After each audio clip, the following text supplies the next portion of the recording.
Hello, everyone online. Hope you're okay. I think Canada, we just had a snowfall. So I'm suggesting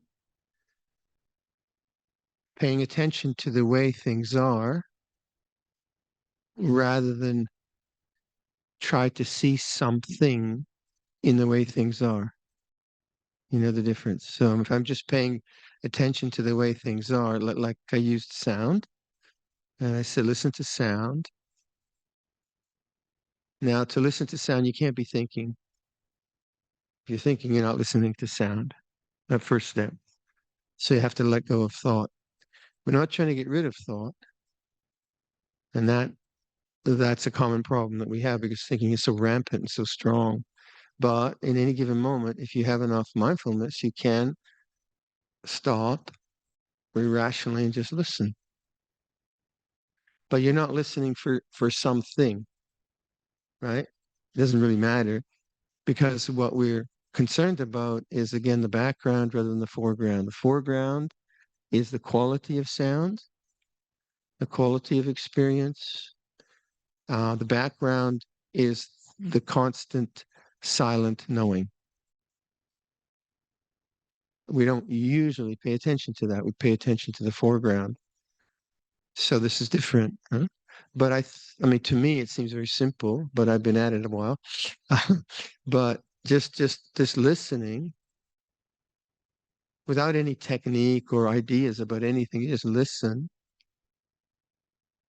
For me, the reality is something changing sound, and then the constant, which is knowing, awareness, mindfulness. To me, it seems pretty evident. And that's not, again, because I'm talking a lot about desire and the desire to get something and desire to get, I'm really thinking in terms of a meditator's attitudes to how they approach the practice. And I don't know about you, I've suffered a lot of trying to get something in my meditation or hence trying to get rid of what is here in my meditation, usually getting rid of thought or pain. But in listening, I come, well, that's non-desire. I'm not asking for anything. I'm just allowing sound to be it is. But I am listening. So there is focus. There is focus enough to listen rather to make a comment. If I'm commenting on the listening, what does he mean by silence? Then of course I'm not listening. Am I hearing that? Is it really constant? Is it changing or unchanging? Then I'm not listening. I'm making analysis, comment, judgment, and all that. Then apply that to more difficult states of mind like dullness. So now on a retreat, usually a lot of people feel dullness. So if you're really, really tired, just go to sleep. Just like if your face is collapsing on the floor, then get more sleep. So sometimes people are exhausted, fair enough. But having said that, the kind of the tina mida, the dullness of the mind can be very chronic, where we don't know how to bring brightness into the mind, and that you can't really be awake to the way things are if you're asleep. It doesn't compute. Uh, so what one of the ways that I've been I've learned myself is some very obvious physical considerations around the body. One is, what is the head doing? Just that simple. So, but you do have to establish a good posture first. If you already have a kind of posture where you're not aware of the body, you're just in thinking all the time, then you won't notice it. So one of the ways to establish a good posture is just to do deep breathing. Deep breathing is boring. Usually when I recommend it, people do it for 2 breaths. This is boring. It's too much effort. But deep breathing is very, very deliberate. It's very active. And if you're sleepy, obviously, after 3 breaths, your breath will be shallow again and you'll be back into dullness. So it's a very, very good way to energize, and investigate like what's happening to your posture. Because when I do deep breathing, I sometimes do Ujjayi pranayama at the back of the throat. I don't know Ujjayi pranayama. It's like uh, if you're breathing on a mirror and you want to get it fogged, you breathe back here. The trouble is that will drive each other crazy if we stop doing Ujjayi pranayama. But that's a very good way of bringing energy into the system. So you're breathing back in the throat. And the thing about it is it's calming, but it's also deliberate. It's not just the breathing of habit. So, but another way that I play with is just and most of you know I've kind of done that kind of instruction where you kind of divide your body in half and top and bottom at the waist. And 10 breaths, you breathe in very, very deeply, long in, and then long out. And you try to make the in and out breath longer than normal and smooth and the same amplitude, say, right? The same size. So to do that, you have to be quite aware. It's not going to happen when you just kind of zone out. So long breath in, long breath out. So you're first of all, you're making a deeper breath. Then you're monitoring, is my in breath the same length as my out breath? Takes effort. But it's not the effort to become. It's not based on craving. It's just like doing push-ups, say. Um, then what I do is then I imagine there's like a hook in the top of my head, and then I try to really sit up, and then long breath in, and I pull up. No, long breath in, and on the out breath I pull up. I I I did this a lot last retreat. I don't know if you remember because I was from the accident. I was very very dull, and basically I just had to do a lot of energy work to stay in the game with you. I was kind of out of the picture. So, um, so long breath in, long breath out, you stretch up. Long breath in, long breath out, you stretch up. So what are you doing? You're really opening up your chest. You're stretching the back of your neck to the ceiling, and you're doing it 10 times. And that's a lot of effort. And then the second 10, the second cycle of 10 is then from the waist down. Long breath in, long breath out. You're pushing down on the coccyx, the lower chakra, and you're pushing down into the chair here. So long breath in, long breath out, and pushing down.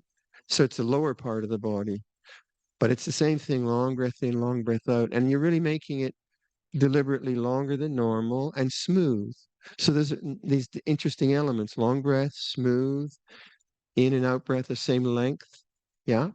And then you're using the kind of spinal system to bring energy. So you're pushing down for 10, and then you do both.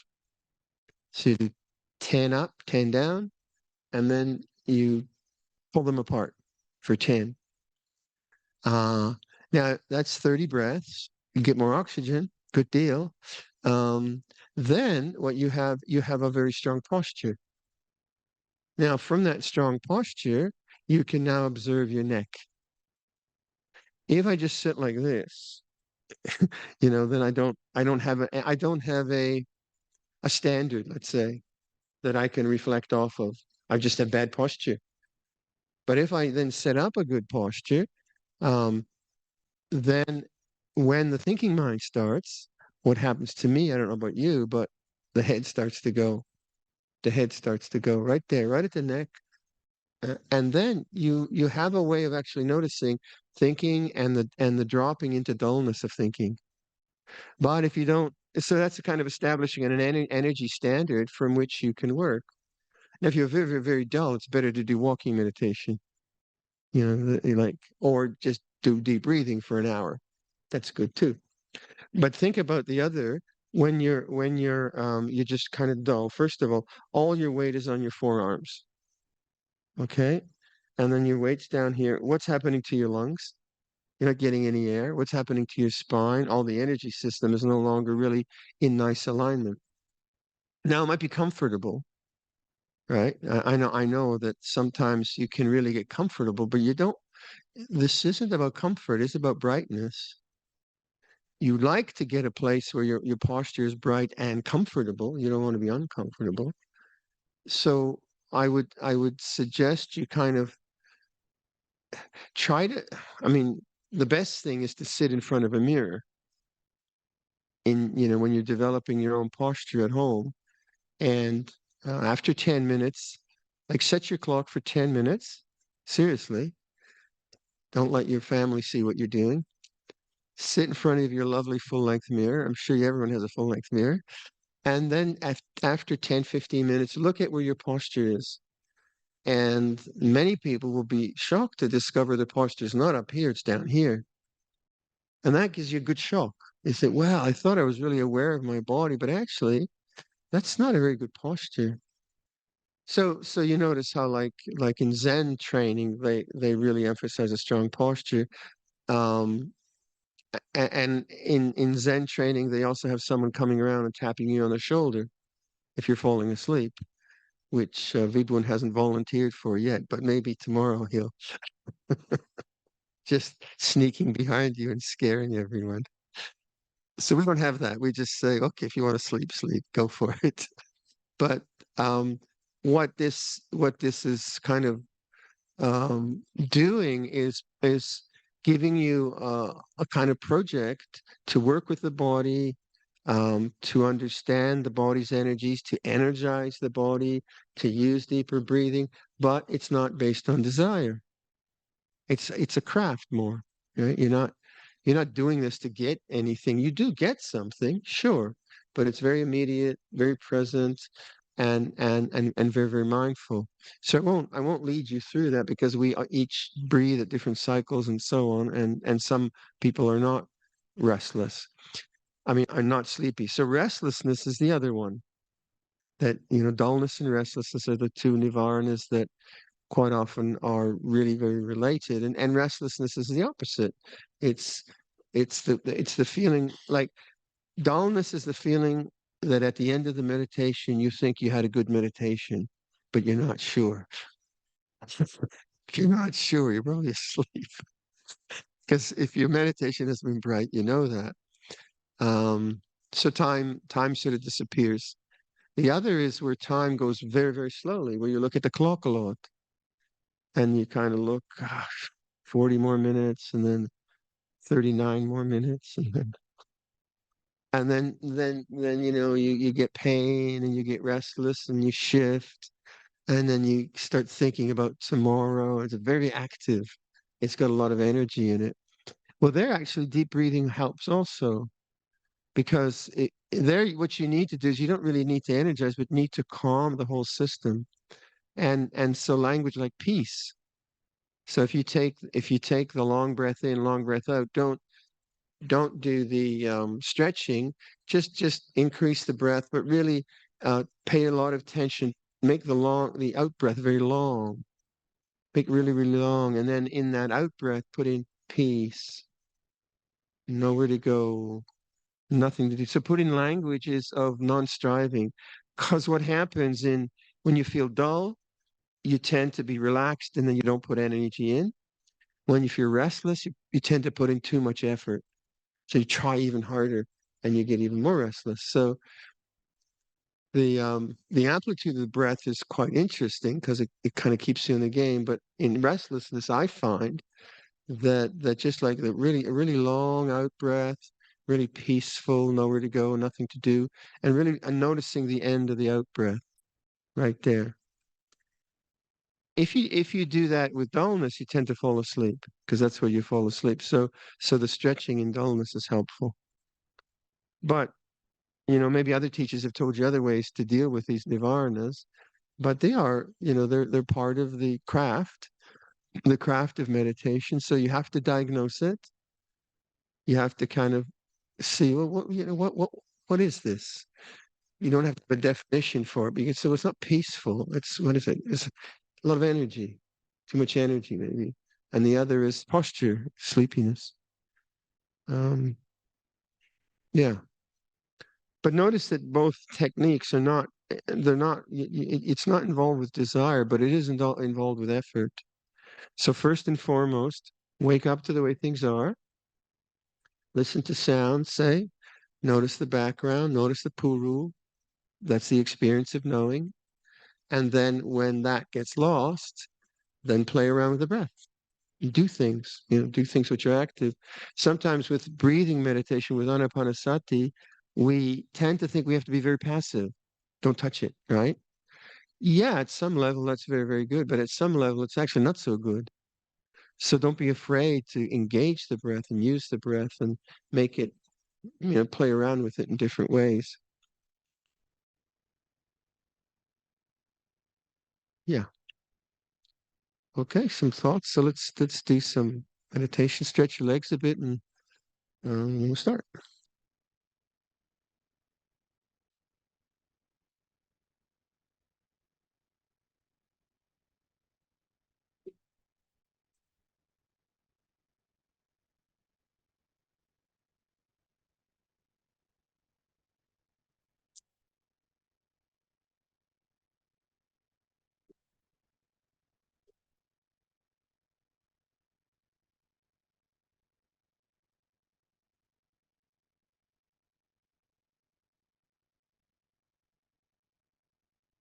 If you're sitting on a chair, sometimes, not necessarily, but sometimes getting a small cushion in the small of the back. Think about it. You're required to hold your spine up. Um, so I think I'll get a cushion next time. Let's start with the same suggestion, awakening to the way things are by listening.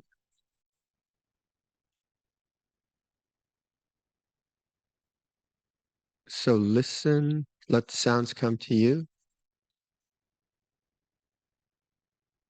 Just listen. Let go of thinking.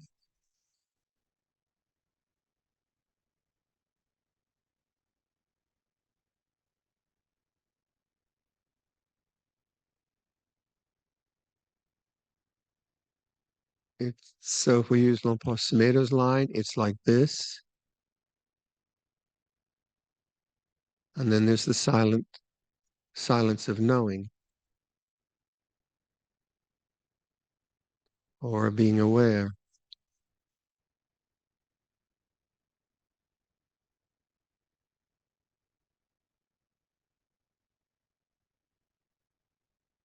So do this a lot when you're throughout the day. Just very simple. Listen,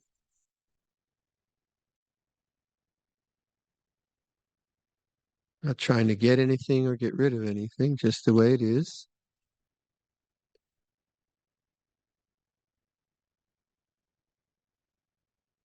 Okay, now check your posture. Is it a nice, strong, straight posture? Where's your neck? Where's your chin in relationship to your neck and your chest? Your chest itself, is it open or is it sort of folded down, closed in? Your forearms, are they taking the weight of your upper body or are you holding your upper body with its own muscles? So play around the posture now. Open the chest and stretch the back of the neck. Feel that stretch. Open the chest and then make the breath a bit deeper. Make the in breath longer. Make the out breath longer.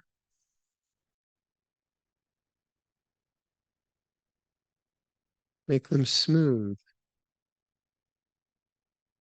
nice and smooth. Long breath in, long breath out.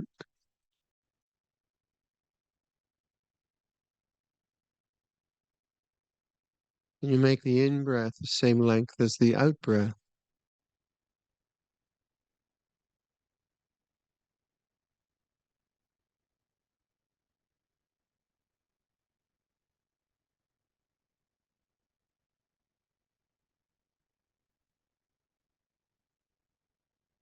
And then if you're sleepy, stretch upwards on the out breath for 10.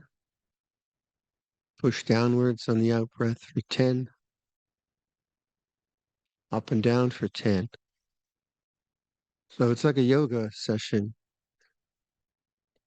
But if you're not sleepy, just notice the end of the out breath. So long breath in, long breath out. Be right with the end of the out breath. And just let your body relax, but keep the posture straight. Long breath in, long breath out. Be with the out breath right to the end.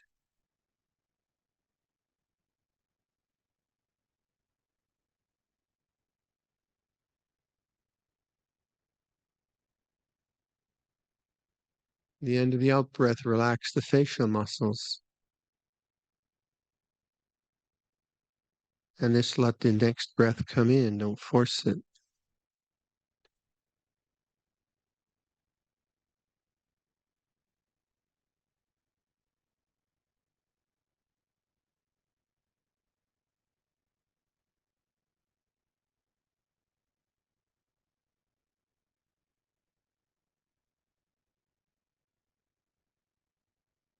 So experiment with this in your own way. At some point, you'll want to just breathe normally, but then try to be aware of your head and your neck and your chin.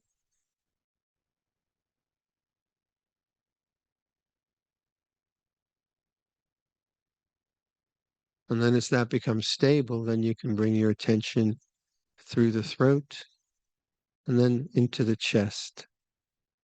And then feel the breath at the chest rising and falling.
I realize some people are not physically so strong, so sitting walking for 3 hours is difficult, but do the best you can and don't hurt yourself. And when you're developing a posture, sometimes we don't have enough strength in our hara or in our back. So holding the body up, if you're just on a zafu, can be tiring. So you can try just sitting in a chair. And then if you use a chair and you want to work on the back, put a pillow in the small of the back, like you do in a car sometimes, and that will then open up your chest. And then see if you can hold your body without without resting too much back. It takes muscles to do that. We're not used to it, but the more you can get the body like really holding itself, not holding itself, but upright, and where you're holding it up, then the movement of the body into dullness, if I go back to that again, is more noticeable. So that can be very helpful. Once you have enough energy and you're relaxed, you can, it's no problem. You just lean back. So that that simple exercise of coming forward, sitting at the edge of your seat, like that, and not having the backrest takes more effort. And that can be just what you need if you're dull and you're sleepy. In sitting in general, remember that you want your hips higher than your knees. So this is a really good chair for me because my knees are sore. My legs are long, uh, and and so that, like, if this was a chair which was, let's say, 5 inches lower, then my knees would be up here, and my bottom would be below my knees, and that would put a lot of strain in my back. So that's why we use zafus when we're sitting. We want to get the hips higher than the knees. That pushes your whole body forward. That gives you more. It's easier on the back and the small of the back, and it gives you more vitality. If you're doing the lying meditation, just to remind you, if you ever try that, you lay down on a comfortable surface. Lying meditation, most people fall asleep first. Um, so that's fun. But once you wake up, rather than shifting around, stay in the posture on your back, right? So you just to remind you, I've taught this most retreats, but you lay out on a comfortable surface like your bed, and you make sure that your neck and head are well placed. Like when I started, I wouldn't have my back on pillow rest, right? And I ended up like that and I had a crick in my neck. And if like that, that's not going to work. So you want to get you want to really be conscious of the back of the neck. And just like when I sit, I put attention on the back of my neck, then the chin is right. And all that refinement of attention helps to be more mindful. So you lay out on the bed or the surface you're using, and then remember, put something under your knees. Because when you put something under your knees, doctors do that. When I got that scan through my shoulder, they put a big cushion under my knees. But that's another story. But get something which gets your knees up, and so your knees are like that, and that's really good for the small of the back. Otherwise, the small of the back feels a lot of strain. So basically, you want to be comfortable. Really, it's allowed. Meditation doesn't have to be torture. And so then, just to remind you how I've given an instruction, you adjust your body, and then you make a kind of aditana to adjust the body now 10% more comfortable. This is very helpful. So you get really comfortable, and then 10% more. And after you've given yourself that 10%, then you don't move, right? And that's actually the practice, not to move. So as you're laying there, what happens is the body's restlessness creates little tickles, a little pinpricks. But mostly you want to roll on your side. And you want to roll on your side because you want to annihilate consciousness. Basically, you want to fall asleep. So don't do that. So that's to me the main methodology is not to move. Now, it's not a rigidity. Not going to move. It's not that. It's just that the body's desire to, like your desire to scratch. Don't do it. So you just feel itching, unless you have poison ivy or something like that, some kind of a rash. You just and or you feel like, oh, if I could just move the left hip a bit. No. How about the right knee? No. My neck? No moving. And so the restlessness that you get in shifting the body now, you're not acting on it. Because you're not acting on it and you're aware, you are aware of what's going on in the body. You have some vitality of attention, and also the restlessness is calming down. That's the principle. Um, then what I do is I do whole body awareness. I just feel the body as an object in awareness, and really use that posture for background, foreground. So the background is the knowing, and the foreground is just bodily sensations, pressure, itching, heat, whatever it is. But the main thing is the background, the silence of knowing. And if you and what will happen, people will fall asleep. But if you don't roll on your slide on your side, what you'll do is you'll snore. And actually, snoring is really cool because it might wake you up. Right? It wakes everyone else up. So for sometimes you're lying on your back and you hear yourself snore. And what's happened is actually your mind is relaxed more, but the snoring made you attentive more. So your mind relaxes, but you're attentive to it. Sometimes you snore for 2 hours. That also happens, which is okay. Uh, so you might like in develop, and it's a very good posture to develop because you can really observe body as body because there's no willpower in this, and really get this sense of who is the doer. So in terms of meditation, you have that in the beginning. You have really maybe a coarse sense of the doer, deep breathing, or counting breaths, or doing very, very obvious things.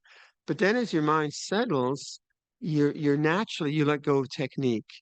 I think we've all seen that because it seems too coarse and you don't need to do that.